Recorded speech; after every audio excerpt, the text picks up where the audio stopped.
Hello and welcome to Vimochana Edu. This is the series of geography optional and we are doing perspectives in human geography which is module 6 of our series. आज का topic हमारा इस module का last topic होने वाला है, but इसका मतलब ये नहीं कि केवल एक वीडियो में ये खत्म हो जाएगा. द रीज़न बिहाइंड इट, मैंने आप लोगों को एक प्रॉमिस किया था कि मैं आप लोगों को 100% एग्ज़ाम बेस्ड पूरे नोट्स तैयार करवाऊँगा और जितनी भी आपकी तैयारी होगी पूरी की पूरी अपनी एग्ज़ाम बेस्ड होने वाली है. तो जो आज का टॉपिक है हम लोगों का, वो क्वांटिटेटिव रिवॉल्यूशंस के बाद सबसे ज़्यादा पूछा गया टॉपिक है. वो है हम लोगों का सीधा सीधा अप्रोचेस इन ह्यूमन ज्योग्राफी.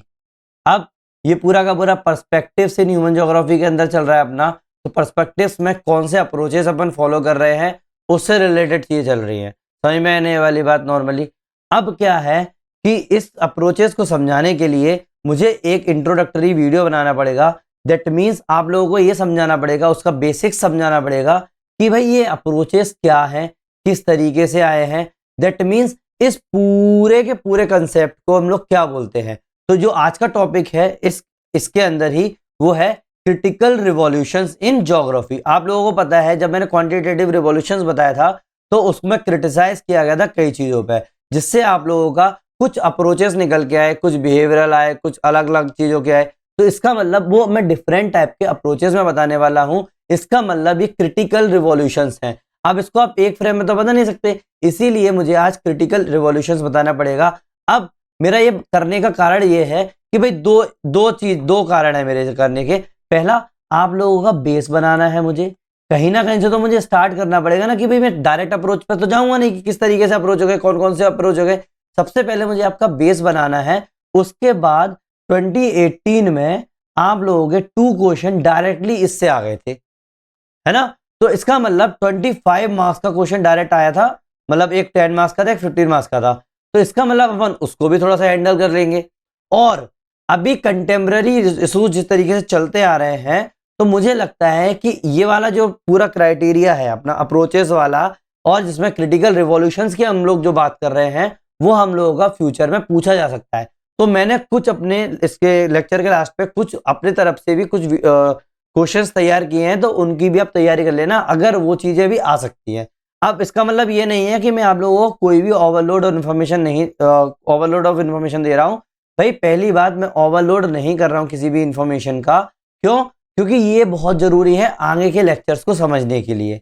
समझ में आ गई ना ये वाली बात. तो इसीलिए ये टॉपिक नंबर 11 जो है हम लोगों का लास्ट टॉपिक रहने वाला है. बस इसमें मैं टॉपिक नंबर 11 का ए बी सी इस तरीके से मैं बनाता जाऊंगा. 3 से 4 वीडियो में आप लोगों का ये कंप्लीट हो जाएगा. पर्सपेक्टिव्स इन ह्यूमन ज्योग्राफी का पूरा मॉड्यूल ही खत्म हो जाएगा. समझ में आने वाली बात. स्टार्ट करें अपन लोग. तो आज हम लोग करने वाले हैं पर्सपेक्टिव्स इन ह्यूमन ज्योग्राफी के अंदर क्रिटिकल रिवॉल्यूशन. ये कब आया है? ये क्यूआर के बाद आया. मैंने आप लोगों को पूरी टाइमलाइंस बताई थी नॉर्मली, कहाँ से किस तरीके से स्टार्ट हुआ है हिस्ट्री से, और किस तरीके से क्वांटिटेटिव रिवॉल्यूशन आया, फिर उसके बाद से हम लोगों का क्रिटिकल रिवॉल्यूशंस आने लगे. अब ये क्रिटिकल रिवॉल्यूशन सिंपल सिंगल चीज नहीं है, इसीलिए हम लोगों को ये थोड़ा सा इसको समझना पड़ेगा. आई ना बात समझ में? आप लास्ट तक इस वीडियो में बने रहना, नहीं तो आप लोग कुछ ना कुछ मिस कर जाओगे और फिर जब आप क्वेश्चन सॉल्व करने बैठोगे तो हो सकता है आप लोगों को आए ही नहीं. हाँ, नॉर्मल कोचिंग इंस्टीट्यूट हुए या फिर आप नॉर्मल कोई भी बुक पढ़ रहे होगे तो उस टाइम पे आप लोगों के माइंड में ये चीज आएगी नहीं कि हम लोगों को इस तरीके से क्वेश्चंस को हैंडल करने हैं. और जब आपके पास क्वेश्चन आ जाएगा एग्जाम के अंदर तो फिर आप डर जाओगे, घबरा जाओगे, है कि नहीं. मैंने आप लोगों को वैसे ही बोला कि आप लोगों को मैं प्रॉमिस कर रहा हूँ कि 300+ आप लोगों के मार्क्स दिलाने हैं मुझे. चालू करें अपन लोग.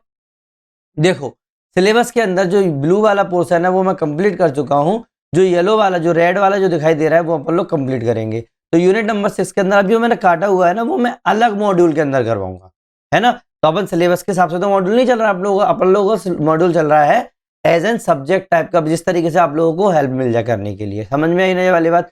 अब कई लोग जो मुझे स्टार्टिंग से फॉलो कर रहे होंगे, जिन लोगों ने मेरे लास्ट 14 वीडियोस देख लिए होंगे इस मॉड्यूल के अंदर, तो उन्हें एक चीज नोटिस की होगी कि मैंने इन्वायरमेंटलिज्म कल तक के वीडियो में ब्लैक में रखा था और मैंने बोला था कि मैं करवा दूंगा बाद में जरूरत पड़ी तो, है ना.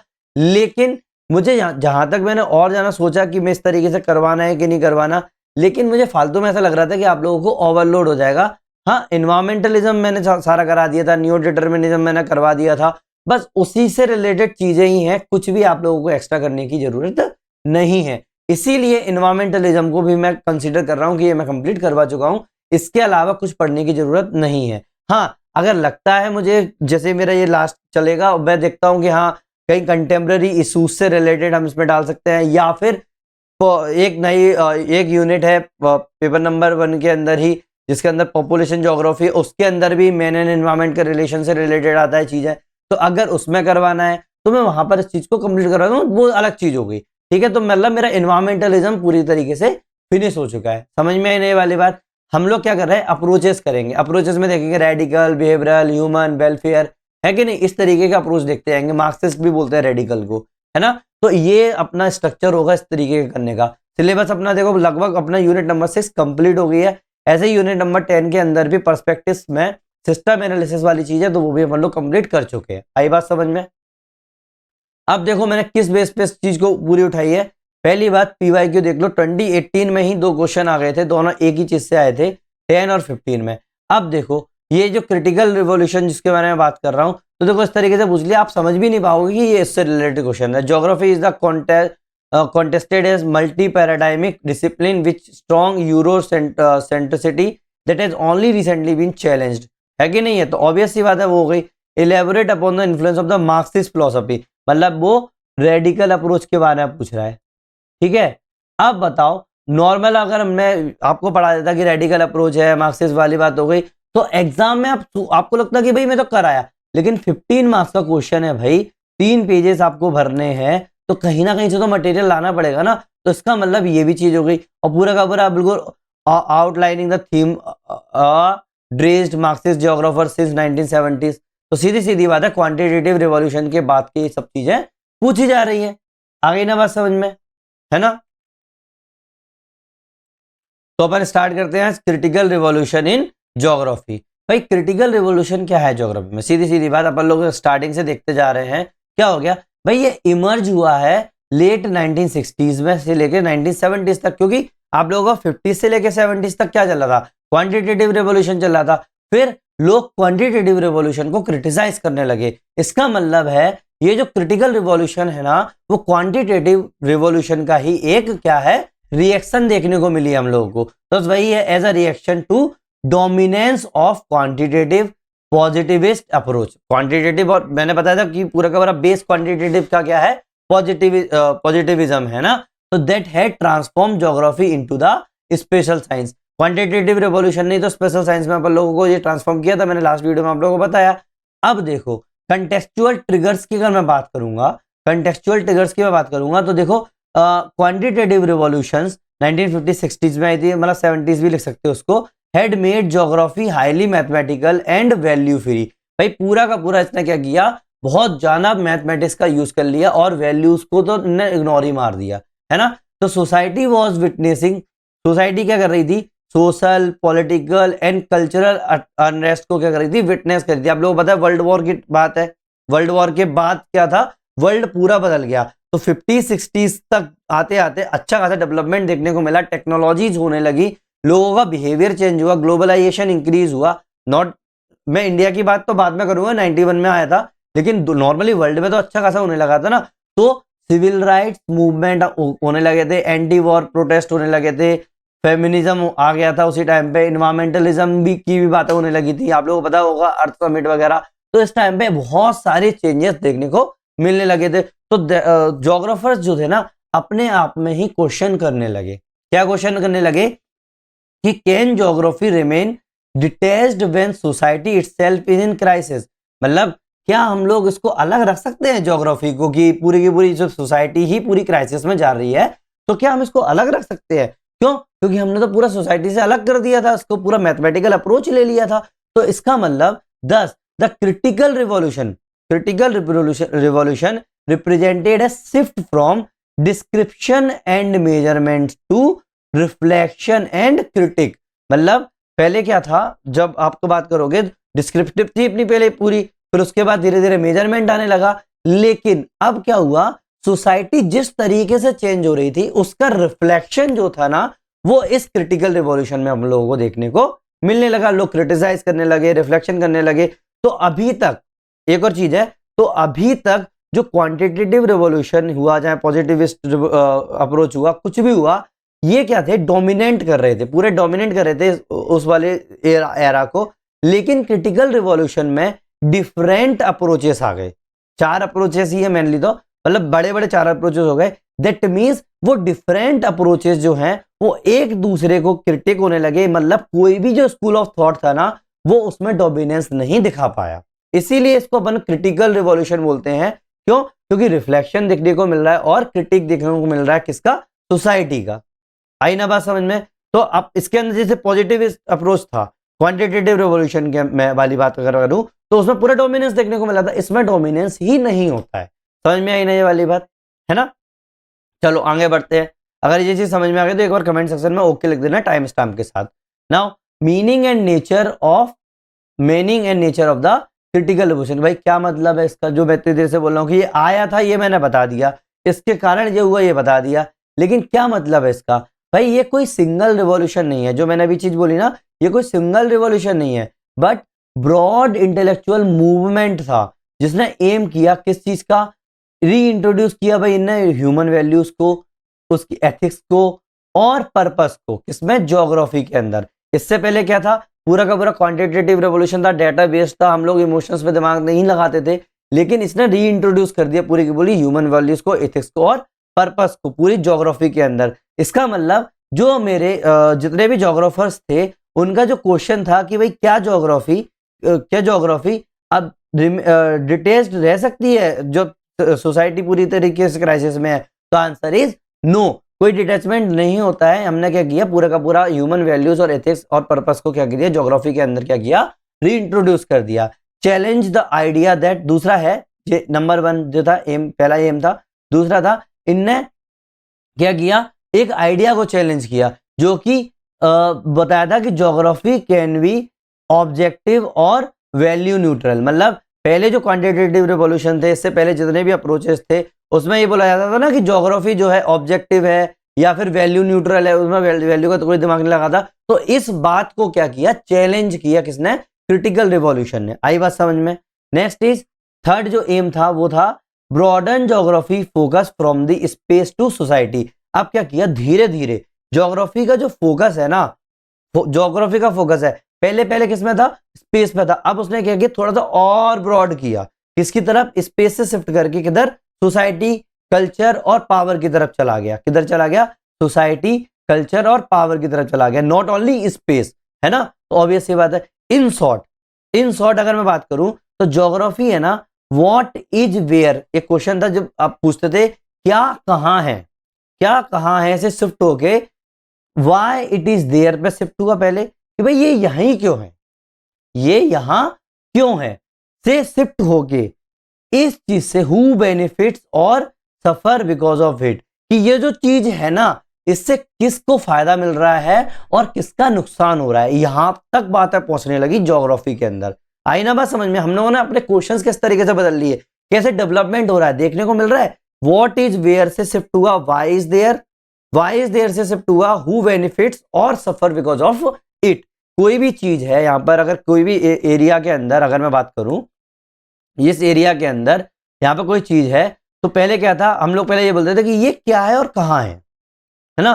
फिर बोलने लगे ये यहां पर ही क्यों है, फिर बोलने लगे कि अगर ये यहां पर है इससे किसको क्या फायदा हो रहा है और क्या नुकसान हो रहा है, इसमें साथ में ये भी है किसको। समझ में आया ना? तो इस तरीके की बातें बोलने लगे। तो यही आता है अपना क्रिटिकल रिवॉल्यूशन। आई बात समझ में? है ना? बस ये आप मोटा मोटा समझ लो, और यही आप अगर लिख के आ पाओगे तो एग्जाम में ऑटोमेटिक आप लोगों को मार्क्स मिलेंगे, चाहे किसी भी अप्रोच से रिलेटेड बात हो जाए, कोई भी अप्रोच आ जाए, आप लोगों को इंट्रोडक्शन में ऐसी चीजें लिख के आनी चाहिए वहां पर। ठीक है? कौन से फेजेस हैं क्रिटिकल रिवॉल्यूशन के? भाई एकदम से तो होता नहीं है, तो धीरे धीरे बढ़ता चला जाता है। पहला फेज अपन 1970s की बात कर सकते हैं, बिल्कुल लेट 60s की बात करेंगे, 70s के बाद में। ठीक है? 70s के आसपास में, स्टार्टिंग का 70s था। इस टाइम पे क्या था कि क्वांटिटेटिव रिवॉल्यूशन अपने पीक पर था, मतलब पॉजिटिविज्म जो था ना वो बिल्कुल पीक पर था, तो इसका मतलब उसके क्रिटिसिज्म होने लगे, तो यहां पर आप लोगों को रिएक्शन मिलने लगी पॉजिटिविज्म की। तो की कंसर्न क्या था, क्यों पॉजिटिविज्म में क्या बात करते थे भाई, ह्यूमन परसेप्शन और एक्सपीरियंस जो थी ना उसकी बातें कम होती, तो इसीलिए इन लोगों ने क्या किया, ह्यूमन परसेप्शन और एक्सपीरियंस की बातें करने लगे। भाई कौन कौन थे इसमें मेन जो थिंकर्स थे, एडवर्ड राफ, ई फुतुआन, ये मैंने आप लोगों को स्टार्टिंग पर ही बता दिया था, जब मैं पर्सपेक्टिव्स पढ़ा रहा था आप लोगों को तभी मैंने ये चीजें बता दी थी। नाउ मिड 1970s की अगर मैं बात करूं तो पॉलिटिकल इकोनॉमिकल क्रिटिक आए इस टाइम पे, भाई पॉलिटिक्स से भी जोड़ने लगे, इकोनॉमी से भी जोड़ने लगे, तो inequality and capitalist special logic देने लगे, इसमें की कंसर्न होने लगा। तो डेविड हार्वी और रिचर्ड पीट इसके लिए बहुत अच्छे रिप्रेजेंटेटिव्स हैं थिंकर के रूप में। नाउ लेट 70s और 1980s की अगर मैं बात करूं तो वेलफेयर एंड ह्यूमन कंसर्न आने लगा, इस टाइम पे लोगों के बारे में सोचने लगे लोग, ठीक है। तो इस टाइम पे क्या होने लगा भाई, डेवलपमेंट सोचने लगे, प्लानिंग सोचने लगे, वेल बीइंग सोचने लगे। तो कौन है भाई, स्मिथ हो गए और वेलफेयर जोग्राफर, ठीक है, आई बात समझ में। नाउ 1980s के बाद इस पर सिंथेसिस होने लगी, जिसके अंदर फेमिनिस्ट के बारे में सोचने लगे, पोस्ट मॉडर्न टाइम के बारे में सोचने लगे, पोस्ट कॉलोनियल टाइम के बारे में सोचने लगे। कौन थिंकर्स हो गए इसमें, गिलियन रोज और डोरिन मासी। ये मैंने क्या लिखवा दिया, दो दो, आप लोगों को बस एक एक भी याद हो जाएगा ना तो बहुत है। आई बात समझ में, ये टाइमलाइन की तरह देख सकते हो किस तरीके से कौन से फेजेस में आप लोगों का ये क्रिटिकल रिवॉल्यूशन बढ़ रहा है आगे। आई बात समझ में, अगर ये चीज समझ में आ गई तो एक बार कमेंट सेक्शन में टाइम स्टैम्प के साथ ओके लिख देना, और अगर नहीं भी आया है तो भी मुझे कमेंट सेक्शन में बता देना कि सर यहाँ पे थोड़ा सा डाउट हो रहा है। वैसे इतना ज्यादा टफ नहीं है, बहुत सिंपल चीज है। आई ना बात समझ में। Paradigm transition from positivism to critical geography, मतलब अपन लोगों ने बताया ना कि भाई पैराडाइम शिफ्ट होता है हर बार, देखा था ना अपन ने कून्स पैराडाइम शिफ्ट की अपन ने पूरी की पूरी टाइमलाइंस पढ़ी थी। तो याद हो नहीं है तो आप पुराना वीडियो मेरा देख लेना, जो लोग पहली बार देख रहे हैं वो मेरे पुरानी वीडियो देख लेना, कून्स पैराडाइम शिफ्ट के टाइम पे मैंने सब कुछ बताया था ये चीजें, बट थोड़ा सा मैंने टीज किया था उसमें कि इस तरीके से शिफ्टिंग हो रही है। तो बस इसी तरीके से अगर मैं बताऊंगा कि किस तरीके से पॉजिटिविज्म से क्रिटिकल ज्योग्राफी की तरफ जो है शिफ्ट हुआ है पैराडाइम का, ठीक है। तो मतलब अब देखो ओल्ड, मतलब ओल्ड वाला कौन सा था, पॉजिटिविस्ट बोल सकते हैं या फिर क्वांटिटेटिव बोल सकते हैं, नया वाला क्रिटिकल या ह्यूमनिस्टिक अप्रोच बोल सकते हैं, है ना। तो ओल्ड में क्या था, value free objective, value free था, ऑब्जेक्टिव साइंस बोलते थे इसको, ये या तो उसको आप ना सीधा सीधा वो भी लिख सकते हो कि कौन से डिफरेंसेस थे ना। तो वैल्यू फ्री था ये और ऑब्जेक्टिव साइंस था। लेकिन अब चूंकि ह्यूमनिस्टिक हो गया, क्रिटिकल कर रहे हैं पर लोग, तो इसमें वैल्यू लेडन हो गए, मतलब ये वैल्यू लीड हो रही है इसमें। फिर सब्जेक्टिव बात हो गई, रिफ्लेक्टिव हो गई, इस चीजों में बात है ना। फिर ओल्ड के अंदर जो क्वांटिटेटिव था उसमें हम लोग डाटा, मॉडल, नंबर्स, इन पर ज्यादा फोकस करते थे। लेकिन जो अपना नया वाला जो है इसके अंदर हम लोग मीनिंग, एथिक्स, ह्यूमन वेलफेयर, इनके बारे में बहुत ज्यादा फोकस करने लगे। फिर इसके अंदर कौन सी चीजें थी, डायमेंशंस थे, स्पेस एंड पैटर्न के बारे में बात करते थे, भाई हम मॉडल्स बनाते थे, कोई वो चीजें थी, लेकिन ह्यूमन को पूरे तरीके से हटा देते थे। लेकिन इसके अंदर हम लोगों ने प्लेस, परसेप्शन, पावर, इनके बारे में बात करने लगे, कौन सी जगह है, क्या परसेप्शन है लोगों के, पावर कितनी है कि नहीं नॉर्मली। नाउ फिर ओल्ड वाले में हम लोग लॉ सीकिंग दिखते थे, मतलब हम लोग क्या करते थे कि भाई कोई भी चीज है कि यहाँ पर ये चीज हो रही है, अगर वही डाटा वैल्यू डालते थे मॉडल बना के, तो ऑब्वियस सी बात है हम उसमें एक लॉ ढूंढते थे कि भाई ये चीज होगी। लेकिन इंसान को तो प्रिडिक्ट करना बहुत मुश्किल है ना, तो इसीलिए उसमें नहीं होता है। तो ये जो ओल्ड वाला था ना उसमें हम लोग यूनिवर्सल बनाने की कोशिश करते थे उसको, और लॉ सीकिंग था ये वाला पूरा अप्रोच। लेकिन ये जो है ये कंटेक्चुअल अप्रोच है नया वाला, प्लूरलिस्टिक है और इंटरप्रिटेटिव है, ठीक है। इंटरप्रिटेशन अपन लोग करते हैं, आई बात समझ में, है ना। अब देखो ये जो है, अब जो मैं बताने वाला हूं ना वही जो चीजें, उसके लिए मैं आप लोगों को अलग अलग वीडियोस में ये चीजें बताऊंगा, इससे रिलेटेड ही क्वेश्चन आया। ये चार जो दिख रहे हैं ना आप लोगों को, बस वही है, core ideas and dimensions of the critical revolution. कौन कौन से डायमेंशंस है, कोर आइडियाज कौन से क्रिटिकल रिवॉल्यूशन के। पहला है ह्यूमनिस्टिक अप्रोच, ह्यूमनिस्टिक टर्न भी बोल सकते हो, बिहेवियरल अप्रोच, बिहेवियरल अप्रोच भी बोल सकते हो, बिहेवियरल टर्न भी बोल सकते हो, रेडिकल या मार्क्सिस्टन, कार्ल मार्क्स ने जिस तरीके से थे ना, तो कार्ल मार्क्स के फॉलोअर ने इस चीज को वाली चीज बोल दी, और वेलफेयर टर्न, मतलब वेलफेयर अप्रोच भी बोल सकते हो। तो ये चार अप्रोच है ना, ये आप लोगों को दिमाग में रखने, रट लेने, अपने सिलेबस में भी यही चीज दी हुई है, यही आप लोगों को करना है, यही आता है बार बार बार बार, लास्ट ईयर भी क्वेश्चन पूछा जा चुका है इस पे। आई बात समझ में, है ना, अप्रोच इस पे। चलो एक एक से थोड़ा सा अपन इंट्रो देख लेते हैं, जब मैं आप लोगों को अलग अलग नेक्स्ट वीडियोस बनाऊंगा ना, बताऊंगा, तो आप लोगों को ये बता दूंगा कि कौन सी चीजें क्या होती है। आई बात समझ में। नाउ ह्यूमनिस्टिक जो टर्न है वो मैंने बताया था कि सबसे पहले किसने बताया था, यी फू टुआन ने किया था। एडवर्ड राफ का भी नाम लिख सकते हो और एनी बटर मिलर का भी नाम लिख सकते हो। तो ये तीनों नाम है। सबसे अच्छा है आप लोगों को थिंकर्स के नाम हमेशा लिख के आने। मैंने स्टार्टिंग पे आप लोगों को क्या बताया था, जब मैं आप लोगों को ये बताता था किस तरीके से लिखना है, भाई थिंकर्स के नाम हमेशा यूज करने, जितना हो सकता है उतना ज्यादा। आपको फ्लो चार्ट यूज करने हैं, डायग्राम्स यूज करने हैं अपने आंसर्स के अंदर। एम्फेसाइज्ड ह्यूमन एक्सपीरियंस, ये क्या करता है, ह्यूमनिस्टिक टर्न जो है ना, वो पूरा का पूरा ह्यूमन एक्सपीरियंस पर एम्फेसाइज करता है, सेंस ऑफ प्लेस पर करता है और मीनिंग के पर करता है उस चीज की। समझ में आने वाली बात। सेंस ऑफ प्लेस क्या होता है, भाई किस जगह पर वो ह्यूमन जो है वहां पर रह रहा है या फिर उसका क्या इफेक्ट पड़ रहा है उस पर। मैंने बताया ना कि कोई भी जगह है उसका क्या किस पर असर डाल रहा है, तो वो वाली चीज भी यहाँ पर हो रही है। नेक्स्ट है इसी के अंदर geography seen as lived space not abstract coordinates. मतलब अपन पहले क्या करते थे, एक कोऑर्डिनेट दे देते थे कि भाई ये यहाँ पर ये जगह है और ये यहाँ पर ही है। लेकिन इसमें क्या बता दिया कि अब क्या करने लगे कि ज्योग्राफी है ना पूरा जिंदा स्पेस दिखाई दे रहा है, कोई कोऑर्डिनेट नहीं है यहाँ पर, उसके अंदर फीलिंग है, हो सकता है इधर से उधर शिफ्ट हो जाए, कुछ भी हो, मतलब एक पूरा स्पेस जो है ना वो एक जिंदा स्पेस है। आई बात समझ में ना। एग्जाम्पल यी फू टुआन की जो बुक थी टोपोफिलिया, क्या नाम था, टोपोफिलिया 1974 में, याद रखना इस बुक का नाम, ठीक है, स्टार लगा देता हूं मैं, इसका नाम याद रखना कि ई फू टुआन ने एक बुक लिखी थी टोपोफिलिया 1974 में। इसने एक्सप्लोर किया था emotional bond between people and space. Emotional bond जो होता है ना पीपल और जगह में, आप लोगों को पता होगा कि जितने भी आदिवासी लोग हैं वो लोग अपनी जगह नहीं छोड़ना चाहते, उसमें इमोशनल बॉन्ड हो जाता है कि नहीं है। तो वही चीजें हैं, जंगल को नहीं छोड़ता कोई, कोई अपने घर को नहीं छोड़ता, कहीं ना कहीं तो इमोशनल बॉन्ड हो ही रहा है ना। तो पूरा का पूरा उस स्पेस में, मतलब नॉट ओनली एक प्लेस की, मैं पर्टिकुलर प्लेस की बात करूं, नॉर्मली किसी भी चीज में इमोशनल, जिसको आप लोग कैलकुलेट भी नहीं कर सकते। क्यों, क्वांटिटेटिव रिवॉल्यूशन की सबसे बड़ी प्रॉब्लम ही ये थी कि आप लोग ह्यूमन के इमोशंस को कैलकुलेट नहीं कर सकते, ऑब्जर्व भी नहीं कर सकते उस चीज को। क्वांटिटेटिव रिवॉल्यूशन में ऑब्जर्वेबल डाटा और कैलकुलेटिव डाटा को ही आप लोग यूज कर पाते थे और उसी को सब कुछ मानते थे, सब कुछ इग्नोर कर देते थे। लेकिन इसके अंदर यह है, सब चीजें आप लोगों को कंसीडर करनी पड़ेंगी। तो इसीलिए इन्हें पीपल और स्पेस के बीच में इमोशनल बॉन्ड के बारे में एक्सप्लोर किया टोपोफिलिया नाम की बुक में। किसने, ई फू टुआन ने। समझ में आई ना ये वाली बात, है ना। नेक्स्ट बिहेवियरल अप्रोच, भाई इसके अंदर कौन है भाई, पीटर गॉल्ड, टॉर्स्टन हॉक्सटैंड और केविन लिंच। इनमें से कोई भी आप नाम रख लो, कोई दिक्कत नहीं है। सबसे इंपॉर्टेंट नाम है टी हॉक्सटन, अपन को पता भी है, मैंने कई बार लिखवाया, 2 या 3 बार मैं बता चुका हूं इससे पहले।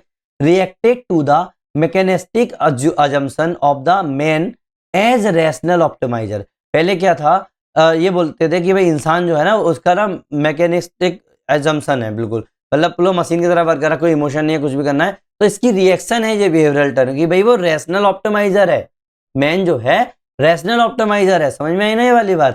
तो ये चीज आप लोगों को दिमाग में रखनी है। हाँ, इसके बारे में और डिटेल में बताऊंगा, टेंशन मत लो, ये अभी बस मोटा मोटा बता रहा हूँ। इसने इंट्रोड्यूस किया cognitive map, mental image and decision making process. इंसान के ऊपर है पूरा का पूरा, बिहेवियर के ऊपर है, बस वही है। एग्जाम्पल हॉक्सटन का टाइम ज्योग्राफी, पढ़ाया था मैंने टाइम ज्योग्राफी, है ना। Studies space time path of daily life, है कि नहीं, पूरा का पूरा मैंने जब आपको टाइम ज्योग्राफी बताया था नॉर्मल की टाइम और डिस्टेंस के ऊपर डिपेंड करता है कोई भी पॉपुलेशन वाली बात, समझ में आया ना। कहीं भी रहना तो टाइम और स्पेस के ऊपर डिपेंड करता है। मैंने इस तरीके से वो बनाए थे मॉडल्स, इस तरीके से पाथ थे अलग अलग, मल्टीपल पाथ जुड़ जाते हैं इस तरीके से, है ना, नोट्स बताए थे। तो वही चीज़ है ये टाइम ज्योग्राफी। आई बात समझ में, आ गई ना। Next radical Marxist turn, radical या मार्क्सिस्ट टर्न कुछ भी बोल सकते हो, ये पूछा भी गया कई बार, मैं और आगे और अच्छा बताऊंगा। भाई कैंपेन्ड बाय डेविड हार्वी, याद रखना, कोई पूछ ले तो मार्क्स नहीं है, मार्क्स को फॉलो करने वाले लोग थे ये। David Harvey, social justice and the city, 1973 में इन्होंने क्या किया, डेविड हार्वी ने social justice and the city नाम की चीज थी, उसके अंदर ये लिखा था। नेक्स्ट इज रिचर्ड पीट और मैनुअल कास्टेल, आप तो बस डेविड हार्वी का नाम याद रखो बहुत है। ये applied Marxist philosophy to understand the spatial inequalities. भाई इस एक स्पेस में इनइक्वालिटीज देखने को मिल रही थी, तो इन्होंने क्या किया, मार्क्सिस्ट फिलोसॉफी को क्या किया, अप्लाई किया अपने अप्रोच में। आई बात समझ में, है ना। तो कार्ल मार्क्स तो आपको पता ही होगा, पूरा कैपिटलिस्ट वाली बातें करते थे। तो space was seen as product of capitalist social relation, है ना, कैपिटलिस्ट सोशल रिलेशन। वही तो सोशल वो करते थे ना भाई, बहुत ज्यादा अच्छी तरह भाई कैपिटलिस्ट नहीं होनी चाहिए चीजें, वो होनी चाहिए, तो कैपिटलिस्ट सोशल रिलेशंस के बारे में बात करने लगे। Now geography should not just interpret the world but change it. Geography जो है को केवल और केवल वर्ल्ड को इंटरप्रेट नहीं करना चाहिए भाई, उसको चेंज भी करना चाहिए। ये बोला गया है इनके द्वारा, ठीक है, किसके द्वारा? डेविड हार्वी और जो भी मार्क्सिस्ट जो फॉलोअर थे ना उनके द्वारा। एग्जाम्पल, हार्वी ने एनालिसिस किया of the urban segregation and capital accumulation in the city. Urban segregation and capital accumulation in the city. भाई एक ही जगह पर तुम्हारा पूरा पैसा आ रहा है, आप लोगों को दिख भी रहा है, रिसेंट में भी दिख रहा है कि किस तरीके से इंडिया के अंदर 1% लोगों के पास कितना ज्यादा पैसा है, 50% के ऊपर पैसा है। आई ना बात समझ में? इसीलिए तो मैं बोल रहा हूँ कि ये अप्रोचेस है ना वो अभी भी रिलेवेंट है आप लोगों के एग्जाम के लिए। समझ में आई ना ये वाली बात? नॉर्मली आप लोगों को ये करना है ना। तो वही बात है कि मार्क्सिस्ट टर्नमैन ने बोला कि हार्वी ने एनालाइज किया कि अर्बन सेग्रेशन हो रहा है, रूरल में से लोग अर्बन में आ रहे हैं, ऊपर से कैपिटल अकोमुलेशन हो रहा है सिटीज के अंदर। तो वही वाली बात आ गई ना, तो इस चीज को इन्होंने क्या किया? स्टडी किया। आई बात समझ में? Radical turn. Next is welfare turn. बिल्कुल वेलफेयर के नाम पे आपको पता ही होगा स्मिथ का नाम, ठीक है। तो ज्योग्राफी ऑफ सोशल वेलबींग बोलते हैं इसको, है ना। 1977 में इन्होंने एक बुक लिखी थी, DM स्मिथ। मैं आप लोगों को और अच्छा डिटेल में बताऊंगा ये चारों के ऊपर, एक सेपरेट लेक्चर्स आएंगे ही आएंगे इनके ऊपर, ठीक है। 3 से 4 अभी बचे हुए हैं ना। Focused on distributional justice. क्या है ये? डिस्ट्रीब्यूशनल जस्टिस पे फोकस कर रहा है। Who gets what where and why. मतलब इन्हें ये बात की कि किसको क्या मिलेगा, कहां मिलेगा और क्यों मिलेगा, है ना। सोशल वाली बात हो गई ना, पूरा सोशल विंग की बात हो रही है अपनी। नेक्स्ट इज एम्फसाइज करते हैं स्पेशल इक्विटी के बारे में, एक्सेस टू सर्विस के बारे में, प्लानिंग फॉर सोशल जस्टिस के बारे में अपन लोग इस पे क्या कर रहे हैं?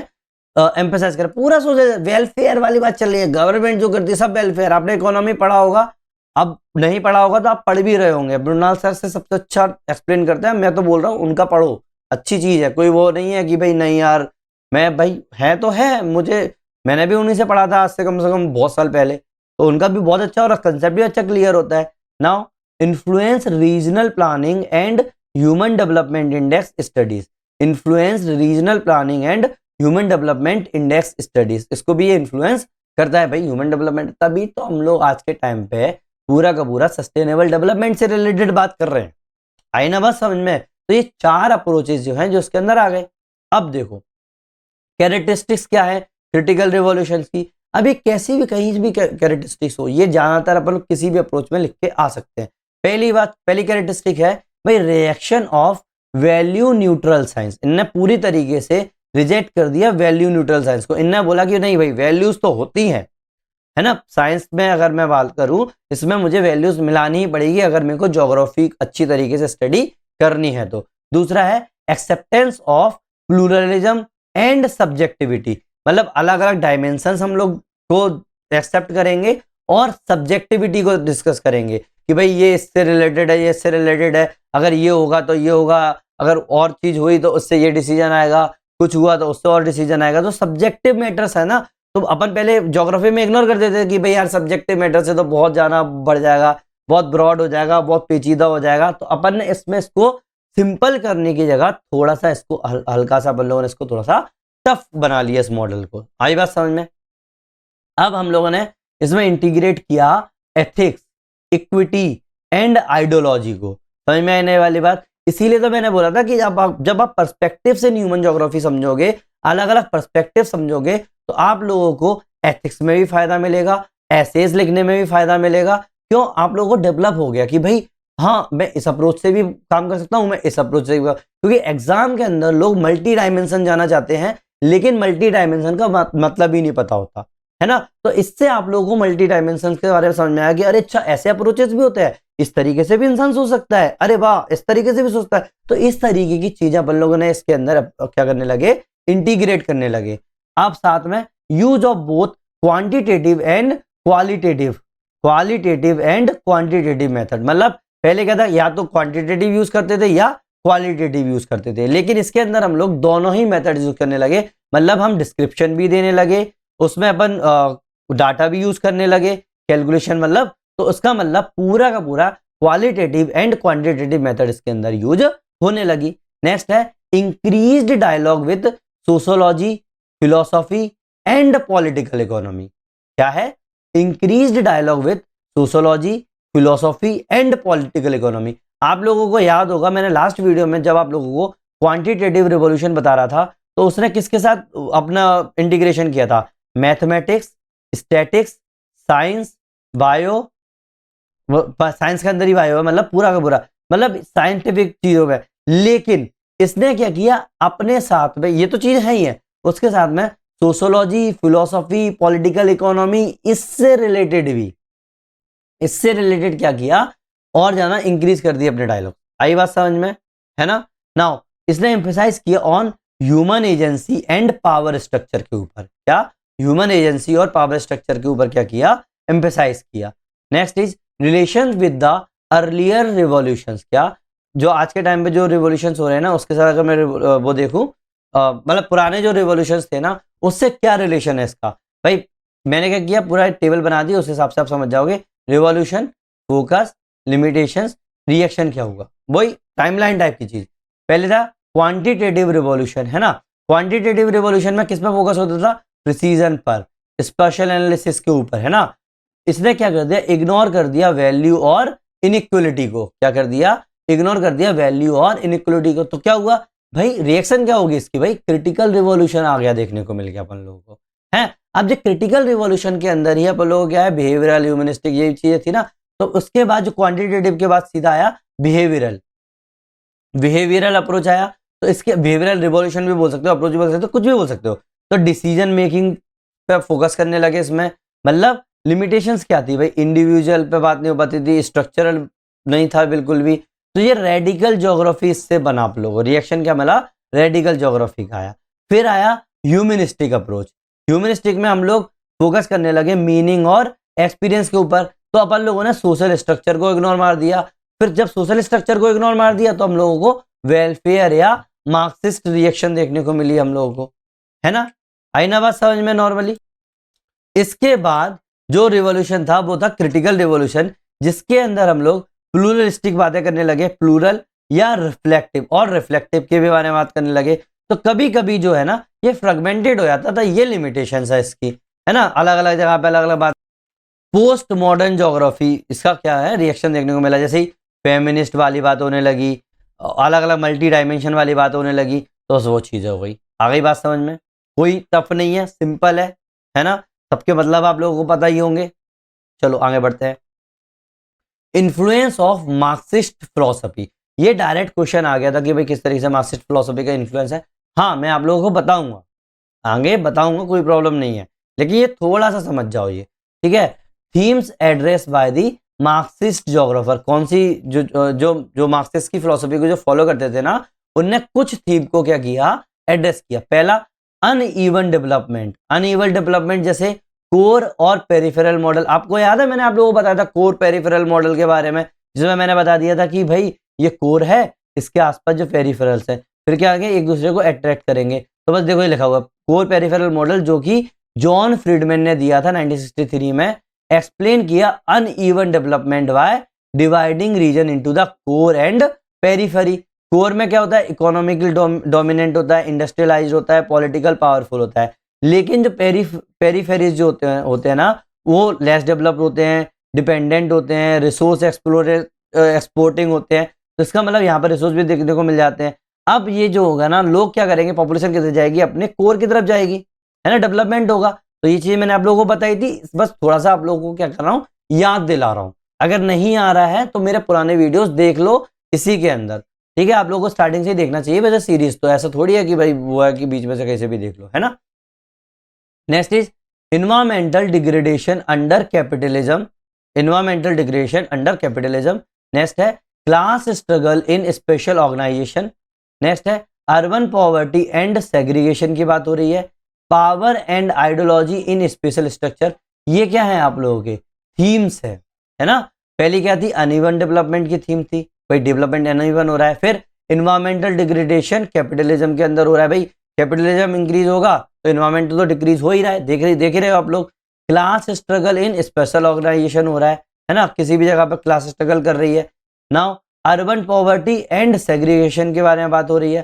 Power and ideology in spatial structure के बारे में हो रहा है। ज्योग्राफी, अब देखो डेविड हार्वी जो थे ना, डेविड हार्वी, मार्क्सिस्ट की बात ही तो चल रही है ना, डेविड हार्वी थे, उनने एक लाइन बोली थी, याद रखना, स्टार लगा लो इस चीज को। क्या था, कुछ जो कोट्स होते हैं ना, आप लोगों को मार्क्स दिलाने के लिए बहुत अच्छे होते हैं, ठीक है। Geography has to become a revolutionary science, ये बोला था डेविड हार्वी ने कि भाई उसको रिवॉल्यूशनरी साइंस बनना पड़ेगा, ठीक है। This led to the emergence of radical geography journals, जैसे एंटीपोडल 1969 में आया था, आपको पता है, ठीक है। A symbol of academic activism, ये सिंबल था एकेडमिक एक्टिविज्म। आई बात समझ में? और बाकी मैं आगे आप लोगों को बताऊंगा मार्क्सिस्ट फिलोसफी, टेंशन मत लो ये चीजों का, बहुत अभी तो मोटा मोटा बता दिया आप लोगों को, आई ना बात समझ में। Geography as the contested and multi paradigmic discipline, ये भी चीज है, ये क्वेश्चन आ चुका है, इसीलिए मैं इसमें थोड़ा सा इसके रिलेटेड बात कर रहा हूँ, जाना नहीं है, एक ही यही स्लाइड है, उतना याद नहीं किया मैंने, ठीक है। ये देखो नॉर्मली नाउ ज्योग्राफी आज के टाइम पे मोजाइक हो गया है पैराडाइम का। अब ये मोजाइक क्या होता है, आप लोगों के घर में फ्लोरिंग होगी, आप लोगों ने देखा होगा मोजाइक बना होता है, जिसके अंदर अलग अलग छोटे छोटे छोटे छोटे मार्बल के या किसी भी पत्थर होते हैं, इस तरीके से मोजाइक बन जाता है। इसका मतलब कि अगर मैं बात करूं, क्या ज्योग्राफी एक सिंगल गाइड है कि सिंगल रास्ता दिखा देता है आप लोगों की, भाई वो है नहीं, ये कोई भी सिंगल गाइडेड, कोई सिंगल वे से नहीं मिलता है। मतलब geography isn't guided by one single way of thinking anymore. पहले क्या था, कोई भी एक थिंकर था या एक स्कूल ऑफ थॉट था, उसको पूरा पूरा डोमिनेट कर जाता था, उसके थ्रू ही गाइड होता था कि भाई यही मेरा ज्योग्राफी की टाइप की चीज है, उसी पे स्टडी करते थे। लेकिन आज के टाइम पे, है ना, जिस तरीके से मोजाइक में अलग अलग डिफरेंट डिफरेंट चीजें होती हैं, उसको मिलकर अपना मजाक बनता है, मोजाइक बनता है, तो इसीलिए अपन बोल रहे हैं कि geography today is a Mosaic of paradigm. तो आज के टाइम पे ये अकेला नहीं है, इसके अंदर अपन लोगों को अलग अलग अप्रोचेस देखने को मिलते हैं, जैसे positivist approach, behavioural approach, humanistic approach, Marxist approach, feminist approach, post modern approach. ये तो मैंने मोटे मोटे बता दिया, अब इसके अंदर भी और चीजें होती हैं। तो पहले क्या था, पहले पॉजिटिविस्ट जो थे पूरे तरह से डोमिनेट कर रहे थे, है ना, फिर कभी बिहेवियरल भी करने लगे। लेकिन आज के टाइम पे आप ये नहीं बोल सकते कि एक ही अप्रोच जो है वो डोमिनेट कर रहा है। आई बात समझ में? इसीलिए ज्योग्राफी आज के टाइम पे मोजाइक ऑफ पैराडाइम है, समझ में है ना, इसीलिए इसको मल्टी पैराडाइमिक डिसिप्लिन बोल रहे हैं इसको। आई बात समझ में? Next, each paradigm offers a partial truth, जो है हर पैराडाइम है ना, वो आधा अधूरा सच बताता है आप लोगों को। अगर मैं सबको मिला दूं ना, तो बिल्कुल डायनामिक डिस्कर्स देखने को मिलता है हम लोगों को। क्या भाई, हाँ मैं ये नहीं बोल रहा कि हर जो पैराडाइम, एक पैराडाइम जो है वो पूरी तरीके से गलत है, भाई उसमें कुछ बात है उसमें सही है, कुछ सही उससे उठा लो, कुछ सही उससे उठा लो, तो इन सब का मिक्सचर है जो आज के टाइम पे अपन लोग कर रहे हैं। आई बात समझ में ना? तभी तो आप लोगों ने नोटिस किया होगा, जब आप लोग आंसर राइटिंग करते होगे, उसके अंदर जब आप लोग मल्टी डायमेंशंस करते होगे, तो आप लोग कॉमन सेंस भी लगाते हैं कि भाई मैं मल्टी डायमेंशंस क्यों कर रहा हूँ, हर बात पे तो हर चीज पर लिंक है ना, हर चीज, तो वही वाली बात हो गई। नेक्स्ट इज यूरोसेंट्रिक डोमिनेंस है पहली बात। हार्ट ऑन, हगेट, ये एटसेट्रा, ये लोग हैं, हार्ट ऑन है, हगेट है, ये हो गए जो ये यूरोसेंट्रिक है। Challenged by the geographer from global south, जो ग्लोबल साउथ जो है ना, उस जगह से, वहां से क्या करने लगे, इनको चैलेंज देने लगे लोग कि भाई आरपी, जैसे आरपी मिश्रा हैं, AK दत्त हैं, माजिद हुसैन है, called for Indian perspective in geography. अब आपको पता है कि पहले जो थी सब लोग रिसर्च की थी यूरोप में की थी, तो सब लोग क्या सोचते हैं कि भाई जो यूरोप में है ना ज्योग्राफी की चीज है, वही इंडिया में पॉसिबल तो नहीं है ना आज के टाइम पे। कॉमन सेंस लगाओ कि यूरोप का, अगर मैं सीधा सीधा बात, अगर मैं जियोमॉर्फोलॉजी की भी बात कर दूं, नॉर्मली वहां का टेम्परेचर जिस तरीके से चेंज होता है, क्या इंडिया में वो चीज अप्लाई होगी? नहीं होगी ना। तो वही चीजें हैं कि जो यूरोप में जो हार्ट ऑन, हगेट वगैरह जो थे ना, इनके थॉट्स को चैलेंज करने लगे अपने ग्लोबल साउथ के लोग, जैसे आरपी मिश्रा, AK दत्त, माजिद हुसैन, है ना, इन्हें इंडियन पर्सपेक्टिव्स इन ज्योग्राफी की डिमांड करने लगे। आई बात समझ में? पर्सपेक्टिव बदला कि नहीं बदला, है ना। Hence geography evolve into the plural, reflective reflexive and critical discipline. आई बात समझ में? तो ये इस तरीके से ये चीज बन गई। तो अगर इस तरीके से पूछ लिया है तो कॉमन सेंस लगाना कि हम लोगों ने मल्टी पैरामेडिक डिसिप्लिन देख लिया है। और हाँ, अब आप सोचोगे अरे सर इतने में तो हम लोगों के मार्क्स ही नहीं आएंगे। भाई क्यों आएंगे? अभी मैंने क्या आप लोगों को बता दिया क्या? हाँ, जब आप करोगे ना तो इनके बारे में कम से कम दो दो पॉइंट्स यहाँ पे लिखोगे, पॉजिटिव बिहेवियर, ह्यूमनिस्टिक, इन सब के लिख दोगे, थोड़ा सा इसमें बढ़ जाएगा, थोड़ा सा इसमें बढ़ जाएगा, है ना। नॉर्मली अब हार्ट टोन के बारे में बता रहे हैं, हार्ट के बारे में थोड़ा सा उन्होंने जो बातें बोली हैं वो हो जाएगा। मैं आप लोगों को आगे बताऊंगा किस तरीके से सॉल्व होंगी चीजें। अब फ्लो चार्ट देखो पैराडाइम का, जिस तरीके से मैं लगभग 12 वीडियो से बार बार एक जैसी ही चीज आप लोगों को फ्लो चार्ट बनाते आ रहा हूँ, पूरी वही है। हर एग्जाम के अंदर, हर क्वेश्चन के अंदर यही चीज लिख के आनी है इससे रिलेटेड। समझ में आई ना ये वाली बात? जैसे पहले क्या था, प्री क्वांटिटेटिव था जिसको डिस्क्रिप्टिव बोलते हैं, फिर क्वांटिटेटिव टाइम आया जिसमें साइंटिफिक बातें होने लगी, फिर क्रिटिकल रिवॉल्यूशन आया जिसके अंदर हम लोग एथिकल, सोशल वैल्यू ओरिएंटेड बात करने लगे, फिर पोस्ट मॉडर्न आया जिसके अंदर हम लोग प्लूरलिस्टिक और रिफ्लेक्सिव बातें करने लगे। आई बात समझ में? है ना? आ गई ना? Now significance of critical revolution. इस क्रिटिकल रिवॉल्यूशन के क्या क्या सिग्निफिकेंस है भाई? कंट्रीब्यूशन देख लो क्या है, ह्यूमनाइज्ड ज्योग्राफी देखने को मिली हम लोगों को, है ना। थोड़ा कंप्यूटर हैंग हो रहा था, इस चक्कर में पॉज करना पड़ा। तो कंट्रीब्यूशन देख रहे थे अपन लोग। हाँ देखो क्या था, ह्यूमनाइज्ड ज्योग्राफी देखने को मिली। क्या है भाई? ये रिकनेक्ट करता है विथ द लाइव्ड एक्सपीरियंस। अभी तक क्या था, अपन लोग सोचते थे भाई एक सिंपल सा अपन लोगों ने वो दे दिया, जगह है ये है, लेकिन अपन को बताया ना कि ये जिंदा है।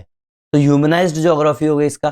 दूसरी चीज हो गई सोशल रिलेवेंस मिलने लगा इससे वजह से। इसने इनइक्वलिटीज को एड्रेस किया, जस्टिस को, वेलफेयर को, इन सबको एड्रेस करना स्टार्ट किया। फिर इंटरडिसिप्लिनरी ग्रोथ देखने को मिली हम लोगों को, जैसे ये मर्ज हुई with the sociology, economics and politics के साथ। तो अपन लोगों को इंटरडिसिप्लिनरी ग्रोथ देखने को मिली। न्यू मेथड्स हम लोगों को मिली जैसे क्वालिटेटिव, पार्टिसिपेटरी और एथनोग्राफिक्स। अब मैं ये चीज़ एथिक्स से रिलेटेड ही है इसीलिए वो चीज़ हो गई। तो इसको मैं और ज़्यादा डिटेल में नहीं कराने वाला हूँ, जितनी जरूरी है उतनी करो। नाम समझ में आ रहा है? पार्टिसिपेटिव पार्टिसिपेशन करता है, एथनोग्राफिक मतलब अपना एथिक्स से रिलेटेड हो गया है ना, क्वालिटेटिव अपना पढ़ाई अपन लोगों ने पूरा डिस्क्रिप्शन से रिलेटेड हो गया। नाउ हम लोगों ने फिलोसॉफिकल डेप्थ भी देना स्टार्ट की, सिग्निफिकेंस ये ना क्रिटिकल रिवॉल्यूशन से moved beyond the empiricism to reflection, है ना। पहले क्या था, एम्पेरिसिज्म वाली बातें थी, एम्पेरिकल चीजें देखते थे, लेकिन अब रिफ्लेक्शन देखने को मिल रहा है, तो रिफ्लेक्शन की तरफ हम लोग मूव कर गए हैं। आई बात समझ में? ये सिग्निफिकेंस हो गया, है ना। अगर इतना समझ में आ गया तो एक बार कमेंट सेक्शन में ओके लिख देना। बट क्या ये परफेक्ट है? The answer is no. भाई इसका क्रिटिसिज्म क्या देखने को मिल रहा है? भाई पहली बात तो ये फ्रेगमेंटेशन ऑफ डिसिप्लिन है। भाई ऐसा नहीं है कि एक साथ जुड़ा है, अलग अलग जुड़े हुए हैं, कोई भी यूनिफाइड मेथड हम लोगों को नहीं मिली है अभी तक, ठीक है। दूसरा है ओवर थ्योरेटिकल एट टाइम्स। कभी कभी क्या होता है, बहुत ज्यादा ओवर थ्योरेटिकल हो जाता है, लेस इंपेरिकल रहता है ये। भाई फिलोसॉफिकल बात है। भाई एक बात बंदा हो कि कोई भी इंसान फिलोसॉफी की बातें करेगा तो भाई बहुत ज्यादा थ्योरेटिकल हो जाएगी ना बात। Next is radical approach sometimes ideological, मतलब रेडिकल अप्रोच कभी कभी क्या होता है, आइडियोलॉजिकल हो जाता है। Next is humanistic approach difficult to quantify. Humanistic approach जो है ना वो क्वांटिफाई करने में थोड़ा सा डिफिकल्ट बात हो जाती है। Challenge of integrating diverse paradigm, मतलब बिल्कुल अपन लोग जो अलग अलग पैराडाइम जो है ना उनको इंटीग्रेट करने में थोड़ा सा चैलेंज हम लोगों को देखने को मिलता है। तो ये भी इसका क्रिटिसिज्म ही हो गया, टफ होता है ना थोड़ा सा, तो बस वही चीज आ गई, है ना। आ गई ना बात समझ में? नाउ एग्जाम के अंदर, रियल एग्जाम के अंदर आप किस तरीके से केस स्टडी करके आ सकते हो, एग्जाम्पल्स करके आ सकते हो, वो मैंने थोड़ा सा लिख दिया है। जैसे एक थीम लगाना, एग्जाम्पल लिख देना, जैसे अर्बन इनइक्वलिटीज है, ठीक है। अर्बन इनइक्वलिटीज जो है एग्जाम्पल के तौर पे लंदन का जो ईस्ट वेस्ट डिवाइड है ना, लंदन का ईस्ट वेस्ट डिवाइड वो हो गया पूरा का पूरा। भाई ईस्ट अच्छा है, वेस्ट वैसा है, ठीक है। ऐसे ही दिल्ली का slum area versus Lutyens zone, है ना। पूरा कितना, मतलब एक तरफ बिल्कुल वीआईपी दिल्ली हो रही है, एक तरफ स्लम देखने को मिल रहा है, तो अर्बन इनइक्वलिटीज देखने को मिल रही है ना। तो ये चीज अपन को कहां से मिली? यहीं से मिली, ठीक है। रीजनल प्लानिंग, ठीक है। रीजनल प्लानिंग के अंदर अगर एग्जांपल देखो तो Swedish welfare state and equitable special planning के बारे में यहाँ पर बात हो रही है। इस तरीके से एग्जांपल लिख के आ सकते हो। डेवलपमेंट वाला थीम देख लो, डेवलपमेंट के अंदर Kerala model of human development, है ना, केरला मॉडल हो गया अपना, ठीक है। नॉर्मली और भी डेवलपमेंट जितने भी मॉडल्स आप लोगों को देखने को मिल रहे हैं, स्मार्ट सिटी, है ना, ये चीज हो गई। रेडिकल क्रिटिक की देखो, रेडिकल क्रिटिक में डेविड हार्वी जो थे ना, एनालिसिस ऑफ द बाल्टीमोर, मतलब social justice and the city में ये चीज लिखी है, एनालिसिस ऑफ बाल्टीमोर में सोशल जस्टिस एंड सिटी के बारे में बात कर रहे थे। बिहेवियरल का अगर एग्जांपल देखेंगे तो लिंचीज इमेज ऑफ सिटी के बारे में बात हो रही है, तो ये एग्जांपल इस तरीके से लिख के आ सकते हो। ह्यूमनिस्टिक में यूफू तुआन का सेंस ऑफ प्लेस इन टोपोफिलिया, इस तरीके से आप एग्जांपल यूज कर सकते हो। अब बोलोगे अरे सर ये तो बड़े पेचीदा है, कोई पेचीदा नहीं है भाई, अभी आप लोगों ने किया था ना टोपोफिलिया के बारे में, बस यहाँ पे एग्जाम्पल्स की बात हो रही है। अगर लिख के आ सकते हो तो अच्छे ही मार्क्स मिलेंगे, घटेंगे नहीं, याद रखना। नहीं लिख के आओगे तो कम हो सकते हैं, लेकिन ज्यादा तो नहीं होगा, तो इसलिए आप लोगों को मिल रहा है एक्स्ट्रा डाटा थोड़ा सा। अब कोई भी इस तरीके से क्रिटिकल ज्योग्राफी से रिलेटेड कोई भी क्वेश्चन आता है तो ट्राई करो कोई ना कोई एक अपना क्या लिख के आओगे, कोट लिख के आओगे। अब मैंने इसी में क्यों लिखवा दिया कि मैं आगे जब मैं आप लोगों को बताऊं ना अलग अलग रिवॉल्यूशंस में, तो प्लीज मैं वहां नहीं बताने वाला, आप लोग यहीं से आप उसको कहां पे कर लेना, डाल लेना कि भाई मैं इसको इसमें यूज करूंगा, मैं इसको इसको यूज करूंगा। यही बात समझ में। जैसे रिचर्ड पीट ने एक बात बोली थी जिसमें बोला था कि critical geography seeks not only the interpret the world but to change it, मतलब केवल उसके लिए नहीं है कि आप इंटरप्रेट करो वर्ल्ड को, उसको चेंज करने के लिए। ये मैंने अभी भी बात बताई थी, फिर ठीक है। यी फुटुआ ने बोला topophilia is the affective bond between people and place. आई बात समझ में, ये वाली बात बोल दी। स्मिथ ने क्या बोला, justice not मियर efficiency should guide the special planning, केवल एफिशिएंसी ही नहीं जस्टिस को भी अब गाइड करना चाहिए स्पेशल प्लानिंग के लिए। ठीक है, आप लोगों ने एक सिटी डेवलपमेंट प्रोग्राम बनाया, उसके अंदर आप बोल रहे हो कि भाई एफिशिएंसी इतनी अच्छी होनी चाहिए, भाई जस्टिस भी तो मिलना चाहिए लोगों को, है कि नहीं, टर्मोइल नहीं होगा। तो बस वही चीज हो गई। नेक्स्ट, पीटर हगेट, इन्होंने बोला geography is what geographer do, geography क्या है, जो ज्योग्राफर करते हैं, and they do many different thing, और जो ज्योग्राफर जो होते हैं ना बहुत ज्यादा डिफरेंट थिंग करते हैं। इसका मतलब ज्योग्राफी क्या है, पूरा पूरा डिफरेंट थिंग करने की चीज को ज्योग्राफी बोलते हैं। ये किसने बोला, पीटर हगेट ने बोला। फिर geography must become a revolutionary science, ये किसने बोला, हार्वी ने बोला। मुझे सबसे ज्यादा पसंद है, मैं सबसे ज्यादा यूज करके आता हूँ इस चीज को, ये वाला वर्ड और ये वाली चीज को इसके अंदर। आई बात समझ में, है ना।